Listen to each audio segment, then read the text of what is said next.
Oke, bismillahirrahmanirrahim. Assalamualaikum warahmatullahi wabarakatuh. Waalaikumsalam warahmatullahi wabarakatuh. Oke guys, kali ini saya kedatangan Pak Kurniawan. Alhamdulillah beliau proses dari awal dari Raden Lombok, termasuk visa dengan paspor beliau kosong dan segalanya. Bahkan sampai beliau sudah penjemputan di Philadelphia ya. Teman-teman di penjemputan Philadelphia pun saya nggak ngecas ya Pak ya.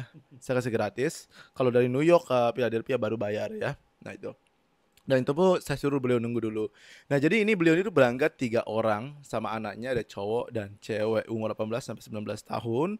Dan alhamdulillah kita jujur-jujur saja beliau sudah kerja dengan gaji yang baik. Nanti bisa diceritain beliau aja $18 per jam dengan forklift yang dikerjakan dan anaknya kerja di pabrik. Dek, kamu bagian apa, Dek? Nah, dia bagian packing di pabrik. Aku nggak usah sebut pabriknya ya. Nah, dan juga adik berdua sama adiknya. Masuk berdua sama adiknya itu ya. Nanti kita wawancarin sedikit aja. Oke, jadi begini. Jadi saya dengar juga dari Pak Kurniawan tadi itu ternyata saya tuh banyak dibicarain hal-hal yang ini sehingga beliau juga pernah merasa yakin atau ragu. Nah, banyak ragunya sih ya. Ya, ragunya banyak banget dan saya juga orangnya cuek sih nggak peduli ya. Karena ada saya sibuk kerja dan Pak Kurniawan lihat sendiri saya bagaimana sibuknya dan apalagi saya beberapa hari ini pindah rumah sangat sibuk banget. Oke, langsung aja ke Pak Kurniawan langsung biar beliau bisa jelasin sih bagaimana proses awal beliau mengurus visa dan apa aja pertanyaannya dan isu-isu apa saja yang didengarkan sehingga bagaimana membuat beliau yakin dan mantap ke Raden Lombok. Silakan, Pak. Oke, jadi singkat aja Bang ya. Jadi yang seperti yang saya ceritakan di awal tadi. Jadi singkat cerita saya ketemu dengan timnya Bang Raden di Jawa Tengah itu, kita ngobrol-ngobrol sampai jam 1 dini hari tuh nggak terasa kan. Akhirnya semakin kami yakin gitu loh. Yakinnya apa? Karena dari 7 agent itu yang bisa saya temui secara face to face ya timnya Bang Raden terus terang. Berarti face to face dengan tim saya. Langsung face to face kami ketemu. Ngobrol sampai jam 1 dini hari itu. Jadi akhirnya saya balik dari tempat beliau pulang ke rumah saya itu, saya sampai rumah hampir subuh itu jam 3-an tuh. Oh, malam ya. Ya, Perjuangan ya. perjuangan lah itu. Perjuangan. Jadi banyak diskusi, anak saya pun juga langsung nanya-nanya ke beliaunya dan dijawab dengan apa ya, dengan pengetahuan dan pengalaman beliau yang juga pernah ke sini kan gitu. Iya, benar. Nah udah jelas seperti itu, akhirnya saya suruh ada beberapa tahapan lah kan gitu, beberapa tahapan yang harus saya lewati, harus saya persiapkan semuanya.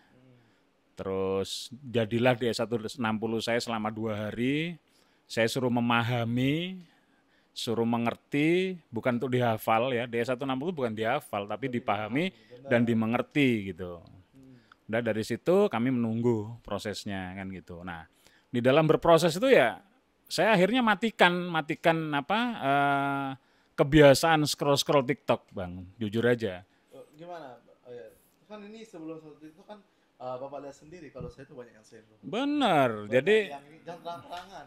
Mohon maaf betul. seperti ada beberapa mbak-mbak kita Ya. ya yang ngomong begitu sama saya, beliau tidak mengenal saya sehingga ngomong begitu, saya juga tidak mengerti.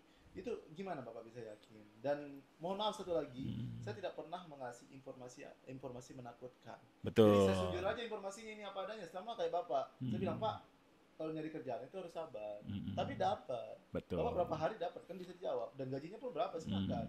Saya spesial pun nggak pernah minta uang sama apapun kan begitu. Betul, betul. Silakan Pak dijawab. Ya, jadi dalam proses submit karena waktu itu ada kendala. Kendalanya adalah pengumuman visa di Velotre, Bang, waktu itu.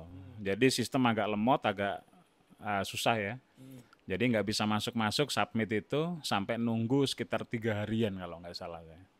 Nah, di dalam itu saya udah hentikan tuh, sempat scroll-scroll TikTok. Wah, ini omongannya kok makin nggak berarah nih kan gitu, makin nggak berujung nih atas Raden Lombok nih kan gitu kan. Ya sempat ragu juga Bang awalnya gitu loh. Kenapa bisa ragu? Ya ragu ini informasinya bener nggak nih kan kayak gitu kan. Tapi udah kelanjur nih, udah kelanjur kepalang basah kan gitu. Ya udah deh, gue yakin aja lah karena apa? Timnya udah pernah saya temuin, timnya juga udah pernah tinggal di US kan gitu kan. Ya udah kita ikutin dan saya saat itu juga mematikan kebiasaan saya untuk scroll-scroll TikTok maupun nonton di YouTube Bang gitu. Udah singkat cerita, sampailah pada hari H kan gitu. Paspor kosong ya Pak ya. Ya, jadi seperti itu.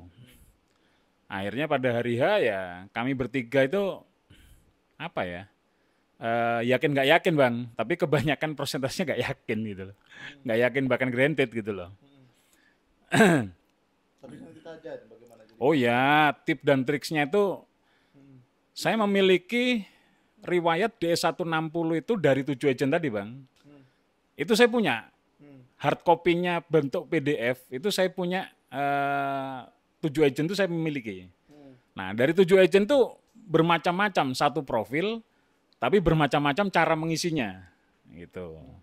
Dan saya melihat cara mengisi di timnya Bang Raden ini saya anggap perfect gitu loh ya. Ya perfect lah. Jadi masalah apa perhitungan dari kapan saya lulus pendidikan sampai kapan saya punya usaha itu benar-benar diperhitungkan dan dipikirkan dengan matang di situ. Makanya saya yakinnya di situ aja. Akhirnya sampai hari H kami wawancara di Surabaya, kedutaan US di Surabaya. Beban saya begitu berat, beratnya apa? Muatannya 2 bang, gitu. Ya bawa 2 anak yang mindset awalnya mereka nggak ngerti kalau kita mau living good tuh nggak ngerti gitu loh. Ya, pokoknya liburan. Ya, taunya, nah, seneng nih pada seneng nih. iya. Terima dolar. Sudah terima dolar seneng dia. Jadi nggak ngerti tujuannya mau living gitu nggak ngerti. Taunya saya ajak liburan aja gitu kan. Nah jadi saya saya diskusi sama timnya Bang Raden waktu itu kan gitu. Jadi agar supaya nggak punya pikiran yang aneh-aneh kan gitu. Ya udah kita mau liburan gitu loh. Akhirnya sampailah pada hari hanya kita di Embassy Surabaya. Ya syukur alhamdulillah dengan berprosesnya tadi visa kami granted kan gitu. Hanya 3 pertanyaan yang dipertanyakan oleh officer. Apa aja tanya? Yang pertama itu satu pertanyaan yang pertama, ke kota mana kamu mau ke US kan gitu. Kami jawab ke San Francisco kan gitu. Kenapa nggak di kota lain kok ke San Francisco kan gitu. Oh kami mau mengunjungi Golden Gate Bridge, salah satu jembatan terpanjang di dunia. Kami mau berfoto mengabadikan momen liburan kami di sana Pak. Oh iya. Nah yang kedua itu mengkonfirmasi, bukan pertanyaan tapi mengkonfirmasi. Oh kamu punya usaha bla bla bla bla. Oh iya Pak, saya memiliki usaha itu sejak tahun 2010 sampai dengan sekarang. Kan mengkonfirmasi. Nah, pertanyaan yang kedua, konfirmasi dong. Nah, yang pertama pertanyaan, yang kedua konfirmasi. Yang ketiga, berapa karyawanmu gitu. Oh, saya memiliki 19 karyawan dari 4 cabang, Pak. Saya memiliki rumah makan itu di Solo dan di Semarang gitu. Oh ya. Selamat datang di US. Wah, keren. Wah, jadi langsung kita dapat postcard. Anak saya yang cewek langsung teriak tuh di depan officer tuh. Seneng banget karena 7 di depan saya itu ditolak semua bang. Nah anak saya yang cowok itu masih melek tuh kan. Ada yang bukan menjatuhkan tapi membuat kami semakin down gitu loh. Dia udah pernah ke US, anaknya citizen juga. Udah 2 kali ditolak, di tanggal 5-nya ditolak, terus ngeplay lagi bareng saya wawancaranya. Nah, pagi-pagi pada saat antrian kami di 8.45 jam wawancaranya kan. Nah, si ibu-ibu ini nanya sama anak saya, mau kemana kamu? Gitu. Oh, saya mau liburan sama papa saya ke US. Kemana? Ke US katanya gitu kan. Kemana maksudnya? Oh, saya mau ke West Coast katanya gitu kan. Udah pernah kemana? Nggak pernah kemana-mana. Wah ya susah lah katanya gitu. Itu bingung tuh ngeliat saya. Wah Pak ini kayaknya susah katanya. Udahlah nggak usah dengerin. Semalam kan udah. Ya, betul. Nah setelah itu kami merencanakan perjalanan bang kan. Udah proof granted kami pulang kan. Kami merencanakan perjalanan. Saya telepon ke Bang Kaur waktu itu bang. Sama timnya Bang Raden itu. Visa saya udah di proof, udah granted. Wah syukur Pak selamat ya. Oke selamat juga. Nah saya mulai scroll TikTok lagi nih, kan gitu kan, scroll TikTok macam-macam. Akhirnya ada salah satu orang Indo juga yang ada di Los Angeles, ada di California, gitu loh. Nah, saya kebetulan punya grup dengan dia. Nah, salah satu grup yang ada dia, ada saya, itu yang menginisiasi 7 orang dulu. 7 atau 8 orang lah, Bang. Sampai ratusan sekarang gitu. Luar biasa. Iya, kami juga sering live TikTok di roomnya dia. Saya sering speak up kan gitu. Ya ini maaf Bang, berhasilnya dari Abang, tapi speak up-nya di room dia. Ilmunya Ya kan gitu. nggak apa-apa. Nah jadi makanya saya putuskan waktu itu saya landing di LA Bang, gitu loh. Karena apa? Karena ada angin surga lah ya dari dia bahwasanya akan membantu kami kan gitu. Ya udah landing di LA. Makin ke sini, dianya makin ke sana, Bang. Nah, jadi makin ke sini itu makin dekat keberangkatan kami, dianya makin jauh gitu loh, Bang. Nah, Ya, gimana komunikasi kalian di awal? jadi komunikasi di awal di grup kami, di live TikToknya, terus di Google Meet-nya dia itu banyak job yang dia tawarkan gratis kan gitu, dan banyak job itu gitu. Akhirnya kami juga terkonfirmasi itu ingin menuju ke Los Angeles memang akhirnya. Tapi ketika kami semakin mendekati hari hanya kami mau berangkat, rencana saya kan berangkat tanggal 7 Juli waktu itu Bang harusnya. Jadi bukan Juni, tapi Juli kan gitu. Nah tiba-tiba di sore hari dia nelpon ke saya, Mas, kamu kan mau berangkat di bulan Juli ya katanya gitu. Iya Bang, saya mau berangkat di bulan Juli. Bisa nggak lebih cepat kamu berangkatkan gitu? Kenapa emangnya? Oh ini ada job nih di sini. Itu anakmu yang cewek jadi kasir, gajinya 3.300. Kamu berdua sama anakmu cowok 3.000 lah, karena di belakang dapur katanya gitu kan. Bukan, maksudnya gajinya ya. Oh ya, ya oke dong. Kalau saya masalah reschedule jadwal penerbangan nggak ada masalah. Saya nambah pun nggak apa-apa. Yang penting di sana pasti kan gitu. Ya jelas ya. Nah, tidak lama kemudian dia menyampaikan, tapi ini ada biaya, Mas. Loh biaya apa Bang? Ya karena saya kerjasama dengan agent gitu. Berapa biayanya? Ya kalau gaji 3.000 up, itu biayanya satu rek 1.500 sampai 2.000 dolar.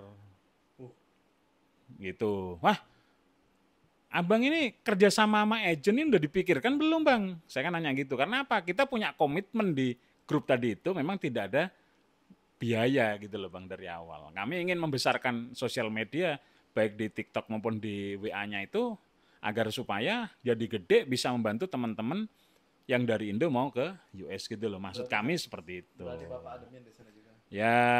Masih jadi admin. Oh enggak. Udah keluar dari WA-nya. Terus di live itu udah saya unfollow udah. Nah, jadi waktu itu seperti itu. Lah, kok jadi bayar Om? Ya kalau mau gratis ada. Cuman kamu di sini mau 1 bulan, mau 2 bulan gak ada yang ngejamin gitu. Nah, ini kan jadi bingung saya kan Bang, gitu loh. Tapi tiket udah kebeli ke Los Angeles nih. Gitu loh ceritanya. Ini tiket udah kebeli ke Los Angeles nih kan gitu kan. Nah, yang paling membuat saya terus akhirnya patah arang itu waktu saya telepon tuh saya ngomong, ntar saya nyampe Los Angeles bisa ketemu sama Abang nggak? Wah ketemu saya tuh nunggu kaya nanti. Kalau udah kaya banyak duit kita ketemu ngopi-ngopi lah. Yang intinya dia nggak bisa nemuin saya Bang. Ketika saya nyampe di LA dia nggak bisa nemuin saya. Karena mungkin sibuk beliau. Lah itu saya nemuin siapa dong? Kan gitu loh. Nah akhirnya udah berangkat kami ke LA ya. Jadi pengalaman saya pribadi itu bisa menjadi satu pelajaran buat teman-teman yang masih di Indo dan akan ke sini. Jadi saya penerbangan ya itu nyampe di LA itu jam hampir pagi kayaknya itu ya. Dan itu ribuan orang Bang yang mau masuk itu. Iya, saya chat Bang Raden kan waktu itu kan. Mulai dari perjalanan berangkat lah saya ngechat Bang Raden tuh kan. Nah jadi itu ya karena udah nggak jadi seperti itu nyampe di imigrasi ya ribuan orang tuh yang mau masuk tuh. Saya mikir gini, kemarin dapat informasi kan dari si sebelah dari orang-orang yang live tentang US kan lagi bahaya, lagi chaos kan gitu kan, lagi demo. Bener. So tahu itu nggak tahu. Begitu nyampe di LA, kaki saya menginjakan kaki di LA, yang mau masuk US di LA itu, di bandara LA, banyak orang, ribuan orang mas, bang. Saya itu antri lebih dari 2 jam. Dan saya perhatikan orang yang lagi wawancara di imigrasi, nggak ada tuh yang dimasukin ke ruangin apa interogasi lebih lama lah apa, nggak ada. Dan itu pengalaman saya pribadi, saya udah katakan, saya nggak bisa bahasa Inggris gitu loh. Ketika saya ditanya booking hotel saya mana, this is booking, dia nggak paham booking itu apa ternyata. Taunya dia receive kan, receive hotel kan gitu kan. Ketawa dia malah. Jadi orang imigrasinya malah ketawa sama saya. Akhirnya diterangin sama anak saya yang cewek. Oh maaf, Mister, ini gini-gini jelasin. Oh ya, ya, good. Ya udah langsung suruh pergi, suruh masuk dah gitu. Jadi informasi-informasi itu nggak benar, itu yang pertama. Nah karena saya juga salah beli tiket bang. Jadi tiket hotel saya itu, saya beli tanggal 18. Saya berangkat tanggal 17, harusnya kan nyampe US kan tanggal 17 juga kan. Ternyata saya beli tiketnya tanggal 18. Berarti yang semalam mau tidur mana kan? Akhirnya saya beli direct, dapat hotel di Hollywood ceritanya. Di Hollywood, dekat Hollywood Walk of Fame lah. Dan saya di sana semalam, besok paginya saya main-main ke jalan-jalan ke Walk of Fame sama ke Downtown. Kan pusat demo kan di Downtown tuh. Tapi dia maunya aman kok. Iya kan pusatnya di Downtown. Nah saya ke sana. Ya baik-baik aja, fan-fan aja. Ya polisi banyak, mau polisi federal, mau orang ICE, mau polisi setempat banyak. Tapi nggak ngapa-ngapain mereka. Nah ternyata di sini aparat kepolisian itu menjalankan tugas dan wewenangnya itu sesuai dengan tugasnya. Tidak cari-cari gitu loh bang. Siapa yang kreatif, Pak? Bukan tidak cari-cari masalah maksudnya. Apa yang tidak ditugaskan dengan dia itu nggak dicari-cari di sini gitu ya. Nah betul. Nah jadi aman di Downtown aman, di Walk of Fame aman. Saya udah sampai Santa Monica, saya udah sampai di Beverly Hills kan gitu. Ya nyaris di West Coast di LA nggak ada masalah gitu. Akhirnya kami putuskan karena udah intens komunikasi sama Bang Raden waktu itu. Oke Bang, saya setelah 4 hari di LA saya putuskan untuk ke Pila kan gitu. Akhirnya saya kontak Bang Raden dan intens komunikasi kami, larilah kami ke Pila kan gitu. Geser ke Pila, saya dijemput Bang Raden sendiri di Bandara Philadelphia, tidak ada biaya sepeser pun. Nunggu Ya, berapa jam nunggu kerja? ya enggak lah, enggak lama karena makan juga kami kan Bang. Ya karena nyampe di Philadelphia kan jam 7 pagi kita kan. Saya 7, jemputnya jam 11. 11 kurang lah, setengah 11. Ya. Setengah 11. Ya karena Bang Ren kan ada meeting juga kan waktu itu. Jadi saya tinggal makan sama anak-anak. Akhirnya ya nggak lama udah datang. Itu nggak ada biaya teman-teman ya. Jadi sepeser pun tidak ditarik biaya. Jadi saya di sini juga banyak dibantu, malah ditampung di rumahnya Bang Raden kan gitu. Dan job pun saya tawarin kemarin kan, Bang, ini job ini angkat-angkat apaan Bang? Kan saya tanya gitu. Udahlah Pak, jangan pilih-pilih pekerjaan. Dijalanin aja dulu kan gitu. Ya maksudnya kalau angkat-angkat mayat ya saya mundur aja Bang. Saya takut mayat gimana nih kan gitu. Akhirnya saya jalani aja. Saya datang dijemput sama jemputan dari perusahaan. Saya masuk kan hari pertama itu kan Bang. Nah, kami di briefing dulu, diarahin. Awalnya kan helper kan itu kan ternyata. Terus saya ditanya tuh sama leadernya, Bapak dulu di Indo punya pengalaman apa Pak kan gitu. Oh saya dulu di fabrikasi Pak, ya kok untungnya saya sebut fabrikasi gitu loh Bang. Loh fabrikasi apa? Fabrikasi baja kan gitu. Oh, fabrikasi baja, berarti familiar dong dengan alat berat kan gitu. Ya saya familiar Pak dengan alat berat kayak RTG, rock train crane, tower crane kan gitu. Ya nggak ngomong forklift awalnya. Dia yang ngomong sama forklift Pak.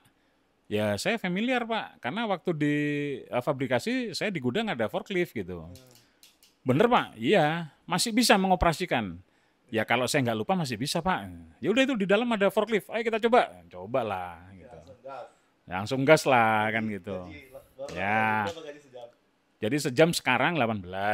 Ya nanti dia ngomong kan, Pak tolong ID-nya diurus segera. Besok tanggal 28. Ya tanggal 28 abangan Bang Raden mau bantu itu. Siap. Terus nanti kalau sudah ada ID, Bapak ngurus apa namanya license di sini. Nanti kami yang bantu. $30 kayaknya nanti dia. Ya, saya bayar, dia yang bantu nguruskan gitu. Nah, setelah keluar license, gajinya akan jadi $28 Bang per jamnya. Gitu. Mepet gaji saya dah ini. Makanya kan juga mau malam mau ngejob minta Bang Raden ya. Terus anak gimana? Gimana perasaannya? Sekarang anak udah Nah, anaknya Bang Raden ngomong kan ini ada lagi job juga untuk 2 orang anak, udah diterima aja lah. Mau bagaimanapun nggak terlalu berat kan kerjaannya juga kan gitu, cuman packaging lah kecil lah gitu loh. $16. $16 per jam, ya udah hari keempat lah ya, udah jalan, ya mereka udah happy ya kan. Tanya iya karena nggak pernah kerja kan gitu Bang kan. Anak sekolah SMA ya? Iya. SMA langsung kerja. Nah, karena nggak pernah kerja selama ini, bisanya cuman jalan-jalan, ngabisin duit kan gitu. Sekarang jadi duit. Nah, sekarang nyari duit agak kaget sih gitu loh. Cuman udah tak tanya tadi waktu di jalan kita belanja tadi gimana? Yes, oke, nggak ada masalah. Ya udah gitu. Seperti itu ya teman-teman ya. Jadi ya inilah realita realnya Bang Raden itu seperti itu gitu loh. Jadi apa yang disampaikan, saya udah sering kali Bang juga pernah speak up di roomnya si sebelah itu, si Betina itu kan. Jadi Bang Raden mengatakan ngecas bikin visa itu 9 sampai 10 juta gitu. Oh gitu. Iya, Kan ada website saya Pak, jelas di situ tulis 1 juta. iya mangka 500 deposit, keluar apartemen bayar. ya. Makanya saya kan di bawah kan ngomong, Mbak, tolong saya dinaikin dong. Saya dengan bahasa yang santun loh gitu loh. Terus ada salah satu orang yang diketawain tadi sama yang udah senior. Udah senior di US. Emang senior itu gimana sih? Saya ngerti senioritas. Senior itu akan contoh nih, kalau saya Pak ya, saya nggak pernah sini Pak. Kalau bicara dengan senioritas, iya. Senior itu kan membimbing, mengajarin kita. Kalau kita salah, yo, oh Raden ini salah loh, ini aturannya, ini perbaikin. Kita akan perbaiki. Oh ya ini cara kamu salah dan oh ini nggak baik, ini nggak benar. Tidak semuanya senior itu akan benar. Tidak semua senior itu akan upgrade ilmunya. Jadi sama sampean proses pisah yang nggak dia proses pisahnya dulu. Sekarang ya beda kan begitu. Yang penting bagaimana kita sedang menghargai. Nah, kalau saya Pak diomongin nipu, diomongin itu ya udahlah. Saya nggak peduli karena yang penting prinsip saya 3. Jujur, tanggung jawab, transparan. Udah. Waktu akan menjawab seperti itu. Nah, kalau masalah isu-isu yang Bapak dengar, saya senyum aja sih. Ya kan sekarang saya yang udah ngalamin Bang, Iya. gitu loh. Saya yang sudah ngalamin, ketemu dengan beliaunya, saya dari awal dijemput sampai sekarang nggak pernah lepas dari Bang Raden kan gitu. Tahu hari-harinya, tahu bagaimana sepak terjangnya, bener-bener mau membantu teman-teman kan gitu. Menjadikan teman-teman itu yang mau memperbaiki ekonomi dan finansial bener-bener dibantu gitu loh. Jadi apa yang disampaikan di luaran sana kita mau apa ya, mau validasi tapi nggak pernah mau sananya. Gitu. Undang saya dong. Nah kan, Undang saya, gila. Undang saya live TikTok, komunikasi, buka secara publik, jangan dengan katanya-katanya. Kalau kata-katanya siapa tahu dia yang membuat fitnah. Kan begitu. Kalau orang yang gentle, yang berani, istilahnya yang nggak munafik, ayo dong kumpul. Oh nih aku senior nih, yuk Raden bicarain bener nggak ini? Kalau memang bener, kalau salah yang mana nih? Ayo, saya juga manusia Pak. Pasti saya punya salah banyak halnya itu, karena saya masih baru belajar. Akan tetapi saya yang baru belajar itu, ayo bimbing saya. Salah nggak? Dan sampean yang bimbing itu bisa jadi contoh nggak? Bener nggak? Kan begitu. Kalau cuman ngomong ya anjing aja bisa gonggong kan begitu. Kalau masalah ngomong ya. Jadi maksud saya jelas, berani gitu loh. Dan alhamdulillah masih sampai sekarang sih ya Pak Gunawan ya. Saya tidak pernah nyinggung siapapun, saya tidak pernah menjatuhkan siapapun apalagi dalam TikTok. Karena bagi saya itu level yang paling rendah. Level yang paling rendah itu adalah yang munafik, yang tidak gentleman. Dalam artian tuh ngomongin orang lain, akan tetapi nggak berani ngomong langsung. Chat saya, ada nomor saya, ada apa nama website saya, ada TikTok saya. Saya di Philadelphia, ini alamat rumah baru saya bisa dikunjungin, ya. Silahkan, apa? Kan gitu. Kalau mau secara publik, ayo buka. Yang merasa senior, yang paling pinter, yang paling cerdas, membahas secara apa itu legal dan ilegal, silahkan. Kan begitu. Ajarin kita, ajarin kita.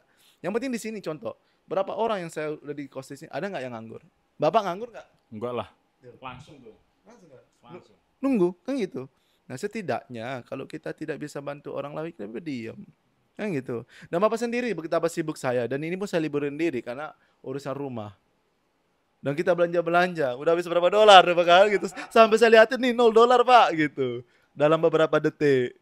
Dan saya lagi nyari uangnya biar dateng ke gitu.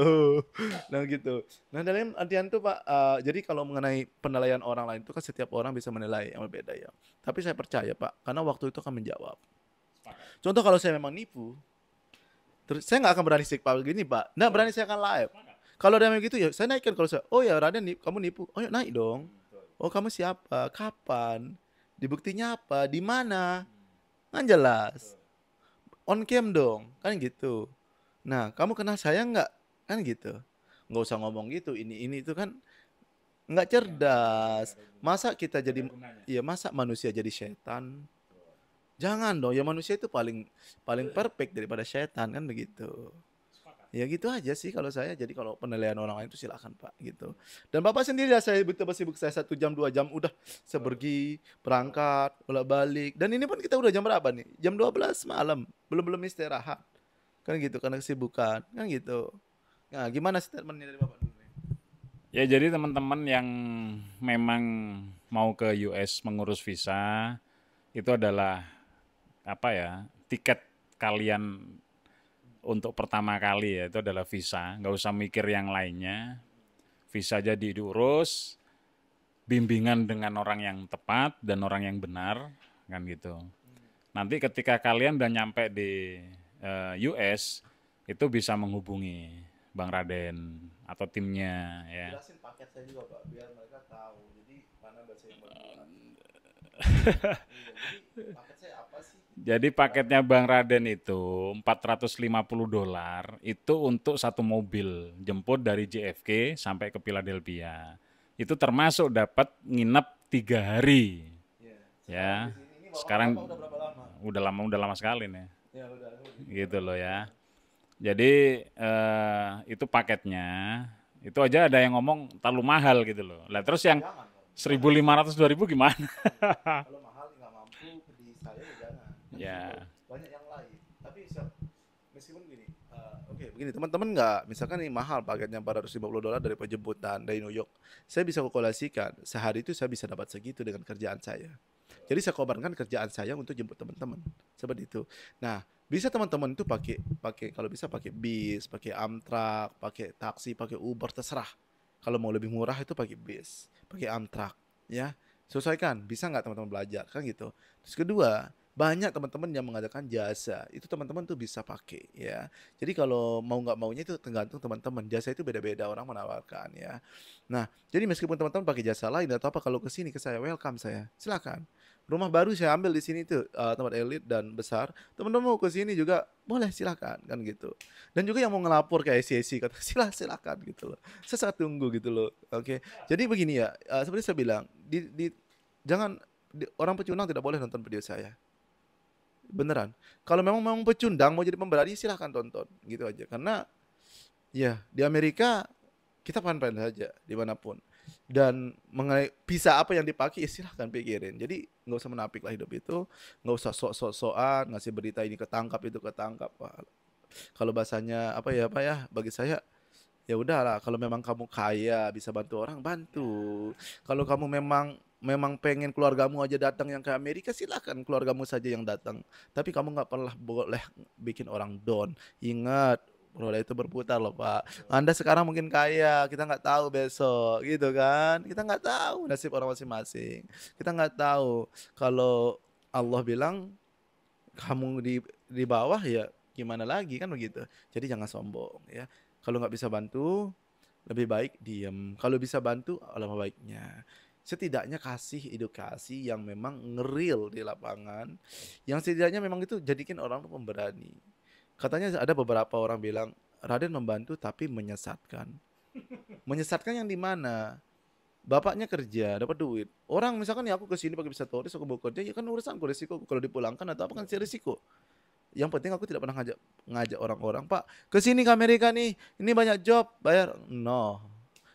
Di job saya tidak ada bayar. Saya langsung sama owner nggak bayar. Silakan langsung. Kalau ada yang bayar saya rekomendasi, ada 2 agensi saya rekomendasi ya. Kalau kalian yang perbayar yang saya tahu 3. Tapi yang satu ini saya nggak kenal. Yang pertama Bahtera, saya kenal dulu baik. Kalau mau proses silahkan. Itu agensi. Kedua, Nobita, silahkan. Nobita juga bagus. Kamu silahkan. Ketiga, agensi Tina di New York, silahkan. Nah itu tergantung kalian maunya yang mana gitu. Yang mau gratis banyak di Facebook. Satu job itu banyak orang yang akan serbu itu job gitu. Kecuali saya langsung ke direct, langsung saya kasih. Itu biasanya saya, Pak. Kayak kemarin owner minta server, udah saya kasih. Kayak Bapak kemarin, saya butuh 3 orang, Pak, bulan depan, silahkan. Kembali, Bapak mau nggak? Kan gitu. Bapak, ya udah aku di Philadelphia aja, udah pikirin Philadelphia, harus sabar dulu. Kita pikirin rumah dulu, semuanya kita pikirin. Kan gitu. Kembali. Yuk, gimana, Pak? Teman? Kerja itu sebelahnya juga kantor serif, Bang. Kantor apa? Kantor serif, Servis apa? polisi Amerika. Oh, nggak peduli, Bang. Nggak peduli. Jadi kita istirahat siang itu ya ketemu dengan mereka ya baik-baik fan-fan aja, nggak ada masalah gitu loh. Jadi emang seperti itu teman-teman kondisi di sini ya. Jangan pernah overthinking lah, apalagi dapat informasi sesat ya. Oh iya, gimana menurut Bapak mereka ngomong-ngomong gitu informasinya mengerikan gitu? Ya pokoknya kemarin ada informasi 18 orang warga Indonesia ditangkap di Niagara Falls kan gitu. Oh, ada buktinya. Ya nggak ada. Ya banyak lah. Kalau saya udah pengalaman pribadi ya. Kalau yang benar ya itu kan nasib orang lain. Ya, dan itu kan tidak terpublish gitu loh Bang. Biasanya kan kalau di US ini kan kritis ya, setiap hal apapun pasti terpublish di VOA, di CNN ya, itu pasti. Ya saya selama di LA ya aman-aman aja, saya selama di Pila sini juga kemanapun saya pergi juga nggak ada masalah, kan seperti itu. Jadi seperti itu teman-teman ya. Jadi ayo yang memang mau mengurus visa ya diurus dengan baik visanya kan gitu. Kalian mau ke siapapun nggak ada masalah sebetulnya. Tapi ingat agent tuh banyak gitu loh. Dan agent yang mau care dengan kita, yang mempertanggungjawabkan atas amanah yang kita berikan kepada dia itu nggak banyak Bang, gitu loh. Itu aja sih pesan dan informasi dari saya. Gitu Bang. Terima kasih ya Pak ya. Saya rasa ini udah malam, itu udah nutup. Ini udah jam 12 lebih loh Pak. Ini kita nggak beres-beres, besok kita ranjangnya kita beresin. Terima kasih. Kepada teman-teman yang mau proses, semoga dipermudah, lulus dan prionya panjang. Silakan ditonton sampai selesai. Wassalamualaikum warahmatullahi wabarakatuh.